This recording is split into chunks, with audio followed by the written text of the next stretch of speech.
Saravanan sir, தி new Indian எக்ஸ்பிரஸ்ல இன்னைக்கு கிரீஷ் சோடங்கரோட அந்த interview வெளியாகி இருக்கு. அதுல நிறைய விஷயங்களை குண்டுகளாக போட்டு தாக்கி இருக்கிறாரு கிரீஷ் சோடங்கர்.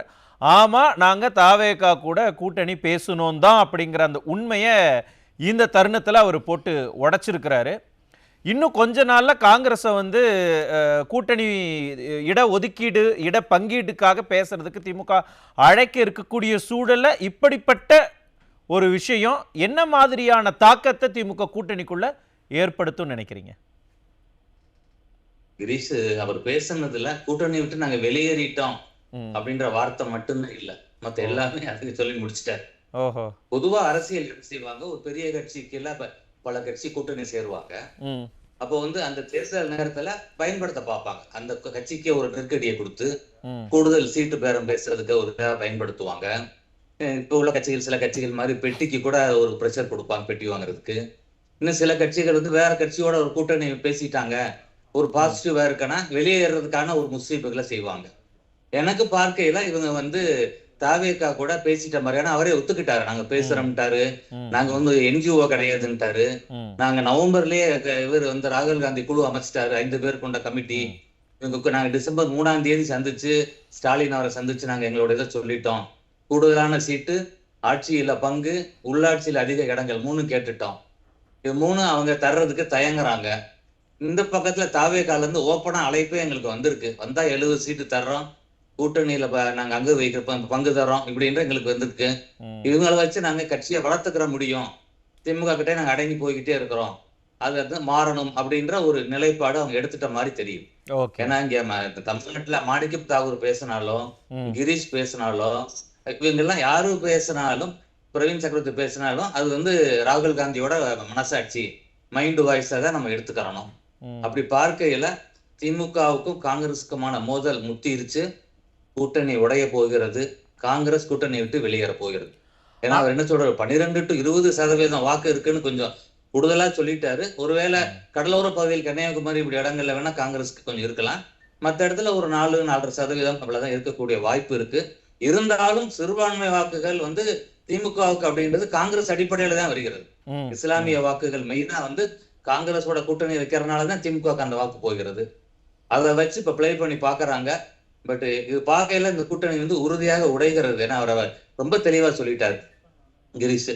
இப்ப மேல இருந்து ராகுல் காந்தி கிரீன் சிக்னல் வந்துருச்சுன்னா இவங்க கூட்டணி விட்டு வெளியே.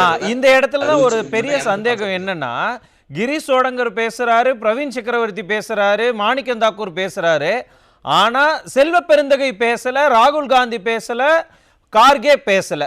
தலைமையில டெசிஷன் மேக்கிங்ல இருக்கிறவங்க பேசல, அதற்கு அடுத்தபடியா இருக்கிறவங்க தானே பேசுறாங்க. அதெல்லாம் ஒரு பொருட்டா எடுத்துக்க தேவையில்லைன்னு செல்வ பெருந்தகையே ஒரு கட்டத்துல சொல்றாரே. நம்ம காங்கிரஸ் கட்சிக்கு தெரியும்ல, சத்தியமூர்த்தி பவன்ல கூட்டம் போட்டாங்கனாலே 4 பேர் மண்டையை உடைச்சிட்டு தான் அது உள்ள கலவரமா தான் இருக்கும். 15-20 கோஷ்டி தான் உள்ள இருக்கும். ஆமா, அதனால இவங்க ஒரு ஊசலாட்டம் பாக்குறது தானே. கட்சிக்குள்ள பேச விட்டு, கீழே இருக்கவங்களை பேச விட்டு, அதுக்கான ரெஸ்பான்ஸை பார்த்துட்டு, ரெஸ்பான்ஸ் வந்தா சந்தோஷம்னு கொண்டாடிட வேண்டியது, வரலைன்னா நாங்க நடவடிக்கை எடுப்போம், யாரும் பேசப்படாது கூட்டணியை பத்தி அப்படின்னு ஒரு விஷயத்த சொல்றது. அந்த வகையில பேச வைக்கிறாங்க.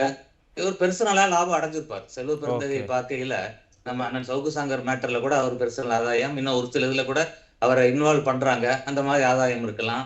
இன்னும் ஒரு சில சீனியர் தலைவர்கள் திமுக கூட்டணி இருந்தா தான் நம்ம அடுத்து எம்பி ஆக முடியும் அப்படின்னு சொல்லிட்டு கூட அவங்க திமுக சப்போர்ட் பண்ணலாம். பட் யங்ஸ்டர் மாணிக்கம் தாகூர் மாதிரி இவங்கெல்லாம் என்ன செய்யறாங்க, ஜோதிமணி அவங்கள மாதிரி வெளியே வரணும், காங்கிரஸை வளர்க்கணும், ஒரு சுயமரியாதையோடு இருக்கணும் அப்படின்ற ஒரு உணர்வோட வர்றாங்க. அந்த உணர்வை நம்ம பாராட்டி ஆகணும். அதனால இந்த மாதிரி யங்ஸ்டர்ஸ் கையில அடுத்து கட்சி போகுது. அப்படி வரும்பொழுது இவங்க நிச்சயமாக ராகுல் காந்தி கிட்ட மாணிக்க தாகூர் எல்லாம் பேசி இருப்பாங்க, கிரீஷ் எல்லாம் பேசி இருப்பாங்க. இந்த மாதிரியே கொண்டு போங்க, கடைசியில ஒரு நாள் நம்ம டக்குன்னு கூட்டணி விட்டு வெளியேறி தாவே கிட்ட போயிருவோம். ஆனா ரொம்ப நெருக்கமா தேர்தல் நெருக்கத்துல அவங்க தாவேக்கா கூட்டணிக்கு போனாங்கன்னா ஒருவேளை அங்க எப்படி அவங்களால ஒர்க் பண்ண முடியுமா? இல்ல, இப்படி தாவேக்காவும் ஜெயிக்க போறது இல்ல. தாவேக்கா பொறுத்த வரைக்கும் 50,000 பேரு விருப்ப மனு வாங்குறாங்க 100 ரூபாய் கட்டி. அதுல எத்தனை பேர் கொடுத்தாங்கன்னு பார்த்தா 400 பேருக்கு தான் இப்ப மனு திரும்ப கொடுத்துருக்காங்க. அது விரிச்சு பார்த்தோம்னா 50 பேருக்கு மட்டும்தான் அதுல 10,000 ரூபாய்க்கான டிடி இருந்திருக்கு. 350 பேர் வெறும் மனுவு தான் கொடுத்துருந்துருக்காங்க. அதனால இது மாதிரி சின்ன சின்ன கட்சிகள் ஒரு சலசலப்பு ஒண்ணு சேர்த்து ஏதோ ஒண்ணு செய்வோம்னு பாக்குறதுதான். நம்ம ஏற்கனவே வந்து விஜய் அவர்கள் வந்து ஆரம்ப காலங்கள்லயே டெல்லி வரைக்கும் போய் ராகுலை சந்திச்சுட்டு வந்ததெல்லாம் பார்த்தோம். அந்த நேரம் கூட காங்கிரஸ் கூட ஒரு மாநில தலைவரா அவரை சொல்லிடுவாங்க போல அப்படின்லாம் ஒரு காலத்துக்கு நம்ம யோசிச்சோம். அந்த மாதிரி சூழல் இருந்தது. ஆமா, அதனால அவர் வந்து சிறுபான்மை வாக்குகளை வந்து குறி வச்சு விஜய் வந்து அவர் காய் நகர்த்துறாரு. அதன் அடிப்படையில காங்கிரஸ் எந்த கட்சி புரியுது சார். ஆனா இப்ப என்னன்னா காங்கிரஸ் கட்சியினுடைய மிகப்பெரிய மேலிடம் சோனியா காந்தி மூலமாக இங்க வந்து ஒரு டீல் பேசப்படுது, இதை சமாதானம் செய்யக்கூடிய முயற்சியில திமுக இறங்கியிருக்கு அப்படிங்கிற தகவல்கள் எல்லாம் வருது. அதெல்லாம் நம்பக்கூடியதாக இருக்கா? அது நடக்கிறதுக்கு சாத்தியம் இருக்கா? ஆமா, இப்ப நம்ம பார்க்கையில அந்த சின்ன ஃபெவிகால் மாதிரி ஒட்டிக்கிட்டு இருக்கிறது காங்கிரஸ் திமுகன்றது சோனியா காந்தி அம்மையார்னாலதான் இருக்கும் அப்படின்றது ஒரு எல்லாரோட யூகமா தான் இருக்கிறது. அவங்க வந்து திமுக விட்டு வெளியேறிட்டோம்னா நம்மளுக்கு வந்து காங்கிரஸுக்கு வந்து தமிழ்நாட்டுல இது கிடையாது, இந்த இடமும் கிடையாது. அங்க மத்தியிலயும் அவங்கதான் கொஞ்சம் எம்பி வச்சிருக்காங்க அப்படின்றாங்க. ஆனா இந்த தடவை வந்து ராகுல் காந்தி இது பிரச்சனையில வந்து இப்ப கைவிட்டாங்க ஆக்சுவலா. ஆமா, திமுக யாருமே எம்பிஸ் யாரும் பேசல. கம்யூனிஸ்ட் மத்த காங்கிரஸ் எம்பி தான் வெளியே அவங்களை சஸ்பெண்ட் பண்ண மாதிரி எல்லாம் நம்ம பார்த்தோம். அதனால ஒருவேளை அவங்க வந்து கொஞ்சம் சீனியரா நாளுக்குன்றனால சரி கொஞ்சம் பொறுத்து போவோம் அப்படின்னு நினைக்கலாம். ஆனா இப்ப ராகுல் காந்தி மாதிரி அடுத்து வந்து கட்சியை நம்ம இன்னொரு லெவலுக்கு கொண்டு போனோம். அதற்கு ஏன் நம்ம வந்து ஒரு பரிச்சார்த்த முறையில நம்ம ஆரம்பிக்க கூடாது, தமிழ்நாட்டே ஆரம்பிச்சிருவோம். இந்தியா காங்கிரஸ் மாதிரி ஆயிடுச்சு. அப்ப அவங்க கிளைமேக்ஸ் நெருங்கிட்டாங்கன்னு சொல்ல வரீங்க? நெருங்கிட்டாங்க. ஆமா, ஓகே. இந்த கிளைமாக்ஸ் எப்படி முடிய போகுது? பாசிட்டிவ் கிளைமாக்ஸா இல்ல நெகட்டிவ் கிளைமாக்ஸா அப்படிங்கிறது இன்னும் விரிவாக நம்ம விவாதிக்கலாம். டாக்டர் சரவணன், ஒருவேளை கிரீஷ் சோடங்கர் சொன்னது போல தொகுதி பங்கீடு பேச்சுவார்த்தை, கூட்டணி பேச்சுவார்த்தை இந்த இரண்டுமே காங்கிரஸ் இன்னொரு கட்சியோடவும் சேர்ந்து பேசுது அப்படிங்கிற இந்த விஷயம் திமுக தொகுதி பங்கீடு விவகாரத்தில் ஒரு பேசுபொருளானா கலகம் ஏற்படுவதற்கு வாய்ப்பு இருக்கா? நிச்சயமா கலகம் ஏற்படும்.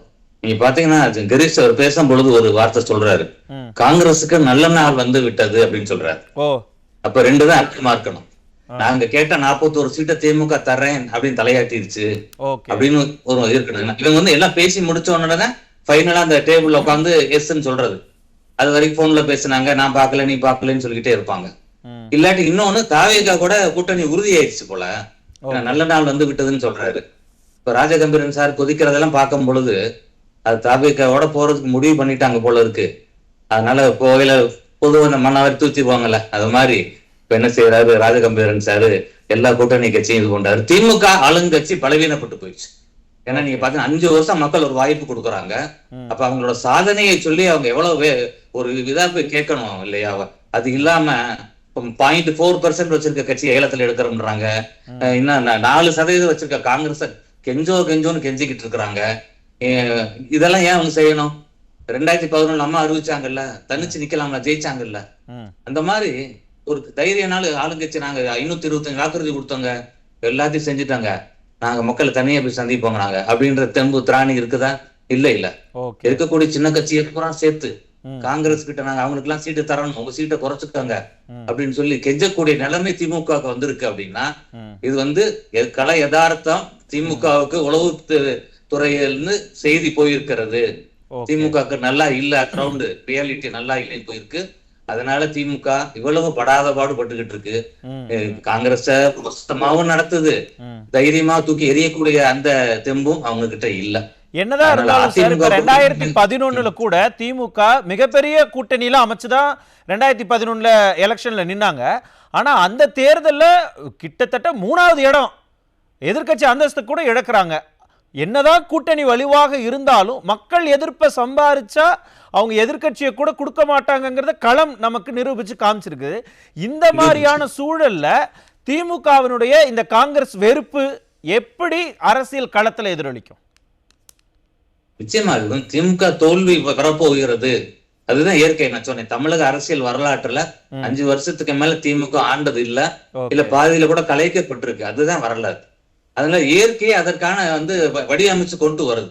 காங்கிரஸை வெளியேற்ற போது அப்ப வந்து ஏற்கனவே ஜோசப் விஜய்க்கு வந்து கிறிஸ்டியன் ஓட்டு போகுது, இப்ப இஸ்லாமிய ஓட்டு போகுது. அப்ப திமுக தோற்க போகிறதுன்றத ஒரு இயற்கை வடிவமைக்குது. அதை நம்ம ராஜகம்பீரன் சார் துறையிலே கம்பீரமா இப்ப நம்ம கேட்டுக்கிட்டு தான் இருக்கோம். அதனால உறுதியாக இந்த தேர்தலில் திமுக சாப்டர் க்ளோஸ் ஆகுது. அதிமுக எடப்பாடி தலைமையில தெள்ள தெளிவா வேலை பார்த்துக்கிட்டு இருக்கிறாங்க. நன்றி அதனால அழகா ஆட்சி அமைக்கிறாங்க. நன்றி அதை வச்சுதான் அவர் சொல்றாரு, ஆட்சிக்கு வந்த உடனே 10,000 ரூபாய் கொடுப்போம்னு அறிவிச்சிருக்கிறாரு. நன்றி நன்றி. நீங்க 5,000 சொன்னீங்கல்ல, நாங்க 10,000 கொடுக்குறோம்னு அறிவிச்சிருக்கோம். நன்றி நன்றி நன்றி.